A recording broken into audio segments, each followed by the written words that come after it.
بسم اللہ الرحمن الرحیم۔ کسان دوستوں، آپ کا ڈاکٹر نعیم آپ کی خدمت میں حاضر ہے۔ آج ہم بات کریں گے بوران، کاپر، میگنیشیم، زنک، چار بڑے اہم کیمیکلز جو پودے کی ضرورت ہیں۔ ہمارے ماہرین ان کیمیکلز کی جتنی اہمیت ہے اتنی شاید بتا نہیں رہے۔ ہم نے اس پہ تحقیق کی ہے تھوڑی سی۔ کل میٹوباٹیکس میں تھا 403 سدہ آرائیاں۔ اجاز صاحب ہیں کسان، انہوں نے 6 ماہ پہلے میرے سے رابطہ کیا کہ میرے کنوں کی سوک نہیں رک رہی، پھل کا کھیرا نہیں رک رہا، پھل کا سائز بڑا نہیں ہوتا، پودا گرمی کی شدت برداشت نہیں کر پاتا۔ ہم نے ان کو فارمولہ دیا، یہی زوراور آدھا ڈرم پانی کا، اس میں 25 kg گندم کا تیزاب ملایا، پھر اس میں 25 kg copper, 25 kg zinc, 25 kg بورک acid ڈالا۔ 4 ایکڑ کا ہم نے پلاٹ کروا دیا۔ اب ہر انسان وہ سوچتا ہے کہ میری عقل سب سے زیادہ ہے۔ عقل کے زیادہ ہونے کا پتہ تب چلتا ہے جب ہمارے اعمال جو ہے نا ان کو ایویلویٹ کیا جاتا ہے۔ پودے کو جو بھی غذا دو، اس کے پتے اس غذا کی آثار، نشانیاں بڑی واضح بیان کرتے ہیں اگر ہم ان کو سن سکیں تو۔ اگر ہمارے پودے پہ کاپر کی ڈیفیشنسی ہو تو پتے کا اصل سائز بڑا ہو جاتا ہے، رنگ تھوڑا سا ہلکا ہو جاتا ہے، اور وہ شاخ کا حصہ جس پہ بڑے پتے ہوں وہ 3 کون والی ہو جاتی ہے۔ ویسے عام طور پہ شاخ گولائی میں ہوتی۔ اگر کمی اور زیادہ بڑھے تو اس کے اثر پھل پہ بھی آتے ہیں۔ ایک تو کاپر ڈیفیشنٹ ہو پودا، اور ساتھ اس کے بوران بھی ڈیفیشنٹ ہو جائے تو اس پہ سوک بہت ہوتی ہے، اور اس کا ہم ایک کمی پوری کرنے کیے بغیر کسی پیسٹی سائڈ سے اس کو نہیں روک سکے، نہ روک سکتے۔ اس پودے پہ فنگل ڈیزیزز، فنگس کی بیماریاں زیادہ آئیں گے، اور اگر ہم پودے کی کاپر کی ضرورت پوری نہ کریں تو نشانیاں جو پودے کے پھل کے اوپر کاپر کی کمی کی آتی ہیں وہ شدید ہوتی جاتی ہیں، اور اگر ساتھ اسی پودے پہ بوران کی کمی بھی ہو تو اس پودے کی جو سوک ہے وہ بڑھتی جاتی ہے۔ سٹرس ڈائی بیک ہم اس کو کہتے ہیں۔ اوپر سے پودا خشک ہونا شروع ہوتا ہے، نیچے کو آتے پھر خشک ہو جاتا ہے، لیکن یہ سڈن نہیں ہوتا، اس کو 6 ماہ، سال، 2 سال، 3 سال بھی لگ سکتے ہیں۔ سٹرس ڈائی بیک بیسیکلی یہ فنگل ڈیزیز ہے، اور وہاں اٹیک کرتی ہے جہاں کاپر کی کمی ہو اور بڑھتی جائے، کاپر کی کمی ریکور پوری نہ کی جائے۔ اگر بوران کی کمی بھی ہو تو وہ پودا گرمی کی شدت کو برداشت نہیں کر سکتا۔ اس پودے پہ پھول وقت سے پہلے آئیں، زیادہ آئیں، اور زیادہ پھول جو ہے ضائع ہو جائے گا، پھل بہت کم پھولوں کا بنے گا، اور ایسے پودوں میں پھل بن کے بھی چھوٹا چھوٹا پھل جو ہے بیس سے چھوٹا سائز میں کثرت سے گرتا ہے، بکثرت گرتا ہے۔ جو پھل پودے میں بچ جاتا ہے وہ ٹیڑھا میڑھا ہوتا ہے، اس کا رنگ جس طرف دھوپ پڑتی ہو وہ پیلا ہو جائے گا جلدی، اور جہاں دھوپ نہیں پڑتی وہ ابھی سبز ہوگا۔ اس میں جو جوس ہوتا ہے پھل کا وہ کم ہوگا، اور اس پودے پہ کیڑے کا حملہ بہت زیادہ ہوگا۔ بوران پودے کو انسیکٹ ہارڈینس دیتا ہے، امیون کرتا ہے کہ از دا انسیکٹ۔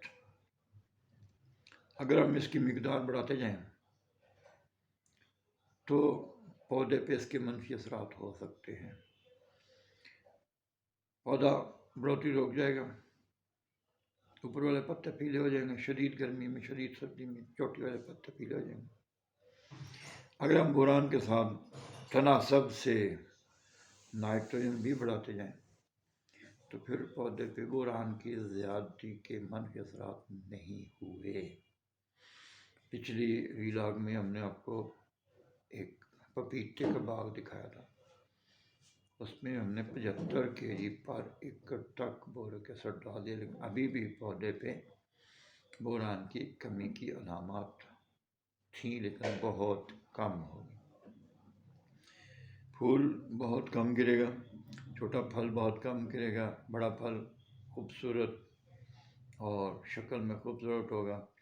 اور اس سے بھی بڑی بات یہ ہے کہ وہ پھل جو بوران کی کمی کا شکار ہو اس میں بیج بہت زیادہ بنیں گے، لیکن ان میں سے بہت کم بیج ہوں گے جو اگنے کے قابل ہوں گے۔ ہم نے دیکھا کہ ہم نے پپیتے پہ جیسے جیسے بورک ایسڈ کی مقدار بڑھائی تو پھل میں بیج کی تعداد کم ہوتی گئی، حتیٰ کہ بیج کے بغیر سیڈ لیس پپیتا حاصل ہو گیا۔ اس طرح جو یعنی یہ ابھی اس کے ساتھ ویڈیو ہم اٹیچ کریں گے آج کے لیکچر کے ساتھ، تو اس میں پودا خوبصورت تھا، پتوں کی تعداد زیادہ تھی، لیکن پھل بھی زیادہ تھا۔ وہ خصوصی طور پر گریپ فروٹ کے پودے ہیں جن کی ویڈیو آپ کو دکھائیں گے ہم، تو اس پہ کاپر کی کمی کی علامت روٹ پہ تھی، پودے کے تنے میں بھی تھی، شاخوں میں بھی تھی۔ اب اس گرور کا اعتراض یہ تھا کہ میں نے کیمیکل بھی استعمال کیے ہیں لیکن میرے پودے نے فروٹ سائز نہیں بڑھایا۔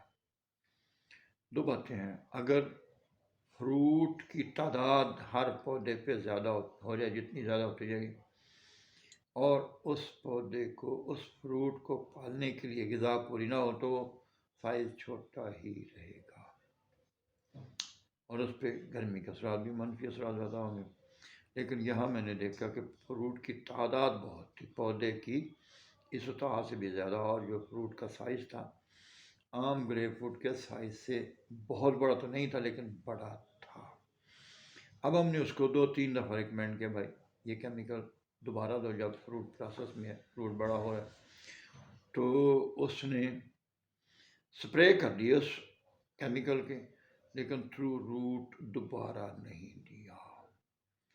اب وہ ہم سے ناراض تھا کہ دیکھو جی میرے پودے پہ گریپ فروٹ کا سائز جتنا میں تھا اتنا نہیں بڑھا۔ تو بڑی مشکل سے اس کو میں نے سمجھا، بھائی یہ کیمیکل فارمولا جب فروٹ لگ جائے، جب وہ بڑھوتری کے سٹیج میں اس وقت اس کو دوبارہ دینا تھا۔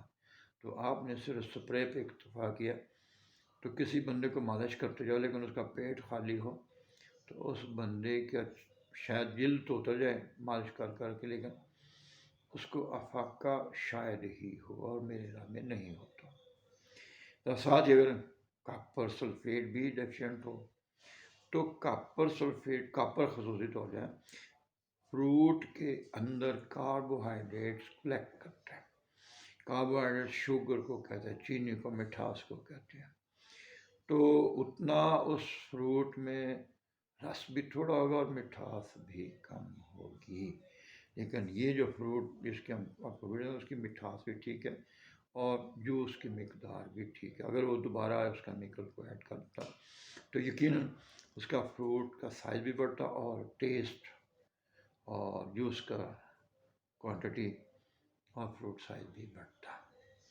اب اس کو آپ نے بتایا کہ جو میگنیشیم کلورائڈ ہے یہ پودے کے جسم میں پانی کی مقدار، فروٹ کے جسم میں پانی کی مقدار کو کنٹرول کرتا ہے، وتر کو، زمین کے اندر وتر کو کنٹرول کرتا ہے۔ پودے کے جسم میں جتنی فاسفورس کی ضرورت ہے وہ زمین سے ڈھونڈ کے اپنے ساتھ چمٹا کے، اس کا ہم کہتے ہیں ٹرانسلوکیشن، وہ فاسفورس کو ٹرانسلوکیٹ کرتا ہے۔ تو جتنی بھی فوڈ ہے، غذا جو ہے، وہ ساری فاسفورس پہ ڈپینڈ کرتی ہے۔ تو اگر پودے کے جسم میں فاسفورس کی مقدار ہی پوری نہ ہوئی تو آپ کو اچھی اور وافر مقدار میں فوڈ نہیں مل سکتی۔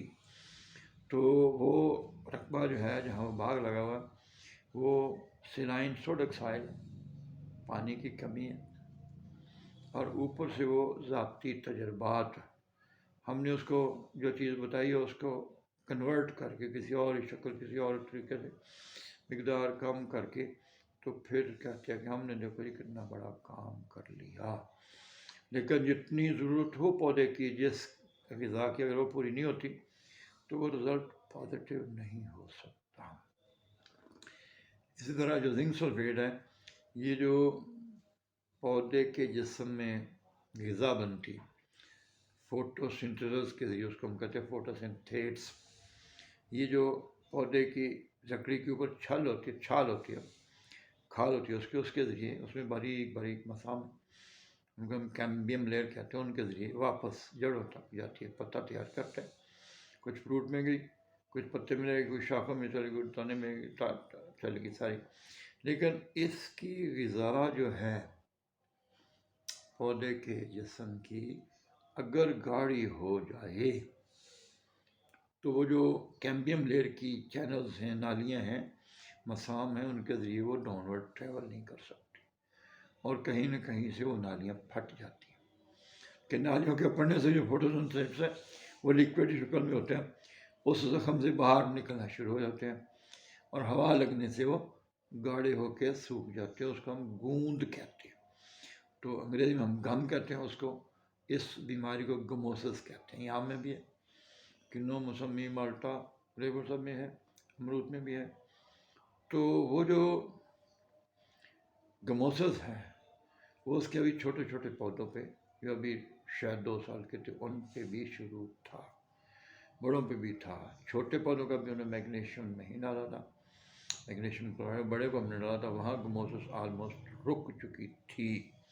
لیکن ابھی بھی میگنیشیم کلورائڈ کی مزید اس کے پودوں کو ضرورت ہے، وہ دینے کے لیے تیار نہیں تھا، شکایت کر رہا تھا، دیکھو جی یہ ہوگا یہ ہوگا، میں نے کیمیکل ڈالے۔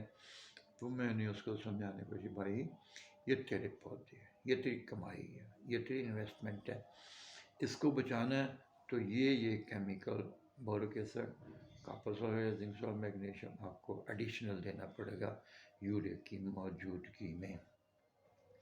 زبانی کلام بھی تو مان گیا، لیکن مجھے لگتا نہیں تھا کہ دل سے وہ یہ کرنے کو تیار ہو۔ نہیں ہو، نتائج بہت اچھے تھے، بڑا واضح۔ اگر بوران ڈیفیشنسی ہوگی تو پودا خوشحال رہے گا، لیکن پودے کا جو اوپر فروٹ لگنا ہے اس پہ اس کے آثار آئیں گے، اور جتنا فروٹ بڑا ہو سکتا ہے وہ نہیں ہوگا، جوس جتنا ہوگا وہ نہیں ہوگا، اور اس کے فروٹ کا دھوپ والا سائڈ جو ہے وہ پہلے سے جلدی سے پہلے پیلا ہو جائے گا، اور پودے کی لائف جو ہے نا وہ بھی کم ہوتی جائے گی اگر ہم یہ چیزیں پوری نہیں کرتے۔ تو اس لیے میری گزارش یہی ہے کہ بے شک اس ویڈیو کو غور سے بار بار دیکھو، اور جو میں نے نشانیاں بتائی ان کو ذہن نشین کرو۔ اور یہ چیزیں ابھی جو سٹرس فیملی ہے جو فیبروری میں پھر پھول لے لے گا، ابھی اس پہ فروٹ تو کھڑا ہے، لیکن اگر آپ کورا پڑنے سے پہلے یہ کیمیکل اپنے سٹرس کو دہرا دیتے ہو تو پھر آپ کے پودوں پہ، فروٹ پلانٹس پہ، سردی کا منفی اثر نہ ہونے کے برابر یہ بالکل بھی نہیں ہوگا، اور پودا نئی نسل کے لیے جس نے نیا پھول لینا اس کے لیے اپنے آپ کو تیار کر پائے گا۔ اگر یہ نہیں رہتے تو فروٹ پال کر کے 1 سال میں فروٹ پکتا ہے سٹرس کا، تو وہ پودا بالکل تھکا ہوا اور اپنا فروٹ تو لیا تو وہ ایسے ہی ہوگا جیسے کوئی فیمیل اپنا ڈلیوری کے پروسیس سے گزرتی ہے، موت کے منہ سے باہر آتی ہے. تو سٹرس فیملی کے لیے مزید اپنی تیاری کرنے، اگلی نسل کے لیے اپنے آپ کو پریپیئر کرنے کے لیے ٹائم نہیں ہوتا. ادھر پھل لگا ہوتا اور پھر سے پھول آ جاتا ہے. تو اس کا بہترین وقت یہی ہے کہ ابھی آپ کے پاس 2-2.5 مہینے ہیں، ابھی اس کو فروٹ کو، اپنے فروٹ پلانٹس کو سپلیمنٹ کر دو، تاکہ جب وہ نیا پھول شروع ہو تو پودے کی جسم کی جو کمیاں ہیں پوری ہو جائے اور آپ کو بہتر پھل دے. مزید یہ ہے کہ اگر بوران، کاپر، زنک اور میگنیشیم ڈیفیشنٹ ہو تو پودا susceptible towards insect attack and susceptible towards fungus, دونوں کے لیے وہ ایزی ٹارگٹ بن جاتا ہے. اور پھر ایک دفعہ بیماری آ جائے تو اگر ہم اس کو کنٹرول بھی کر لیں پیسٹیسائڈ یا انسیکٹیسائڈ کے استعمال سے، جو نقصان ہو چکا ہوتا ہے وہ ہم واپس نہیں لا سکتے. اور جو پودے کے جسم میں ان کے اٹیک سے کمزوری آئے گی تو ہو سکتا ہے ریکور ہو سکتا نہ ہو، کیونکہ آپ نے جو ڈوز دینی ہے، جو کیمیکل استعمال کرنے ہیں، یقیناً جو میں بتا رہا ہوں سارے اسی پہ نہیں اکتفا کریں گے. دوسرے ماہرین سے کنسلٹ کر کے وہ آپ کو کوئی نہ کوئی نیا فارمولہ، کوئی نیا کولیا بتائیں گے جس سے ہو سکتا ہے آپ کے پودوں کو نقصان ہو جائے. ہاں، یہ جو ہم فارمولہ بتا رہے ہیں سارے پہ بے شک نہ کرو، کچھ حصے پہ کر لو. اگر رزلٹ نے آپ کو مطمئن کیا تو سارے پہ کر لینا، نہیں تو بیٹھا کرنا. تو ہمارا بہت شکریہ. اللہ آپ کا حافظ و ناصر ہو.